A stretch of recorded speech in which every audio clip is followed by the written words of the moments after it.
So it started with, in fact, the portraits of the Palestinian. Photographically, I worked in this whole project with large cameras, lighting. I want things to be clear and sharp and big so that we're confronted with the questions that they raise. And I really worked on illuminating them, the idea of shining a light on people, to try and evoke some of the psychological and social states that are perhaps that the people are experiencing.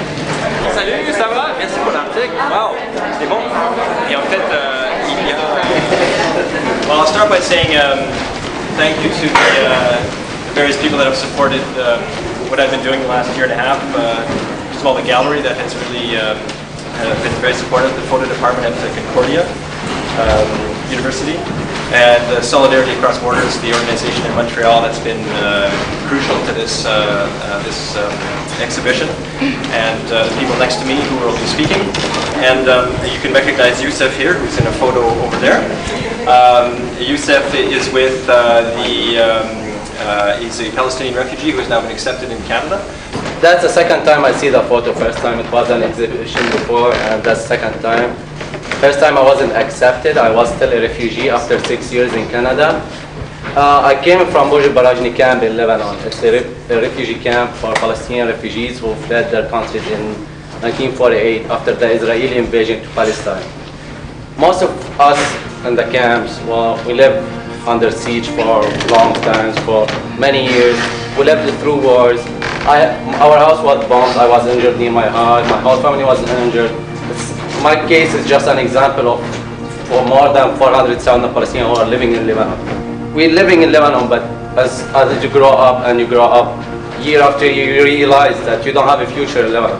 My dream was, like many people who came to Canada, just to build a future, have a secure life, like have family, live as a human being for once. But after 6 years, Canada was a big prison for most of us because we were deported. We were facing deportation. We can't move freely. It's the same as you're living in the camp or living in Lebanon, except that you are living in a bigger prison. Well, most of us face deportation because of injustice and like the ignorance of the judges, the IRB members. Some people were told you are not Palestinian. Some people were told like you have to prove that you are yourself. That another two brothers, one accepted, one refused. We have one sucker, he's refused, and his brother is accepted. Now know the immigration system. They take their time. They don't have to worry. But we still live in this prison, which is called Canada right now for most of us. And that's all I have to say. Thanks to Darren. Really nice exhibition. Thanks.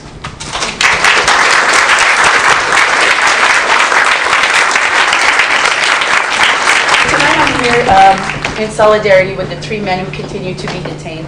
And that is Mohammed Majoub, who's not in the exhibition, who's been detained 6 years in June, who is a father of 2 kids, and Mr. Jabal, who's been detained 5 years under his second security certificate, who the first one was squashed, and then he was re-arrested under new interpretation of the old allegation.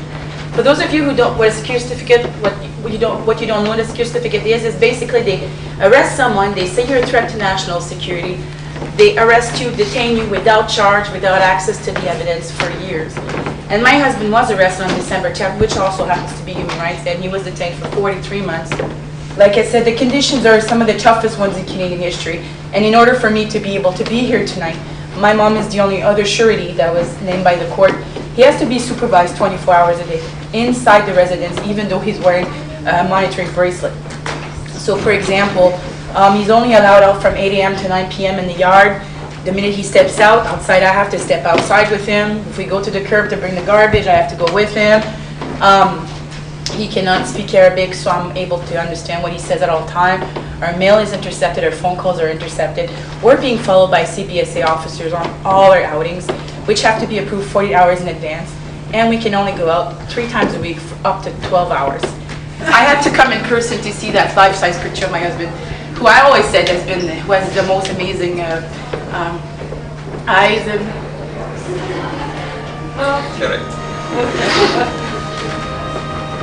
This is actually my first night out since my husband's been released on bail, and it's very touching for me to see such an exhibition and that you chose us as your next show, Darren. I really appreciate that.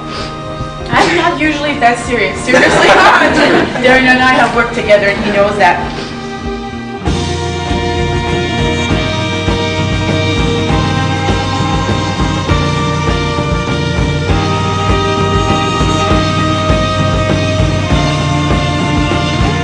One of the things that these photos do today is that they actually make reality visible, one that's very accurate, one that many people live, and one that we don't hear about very often.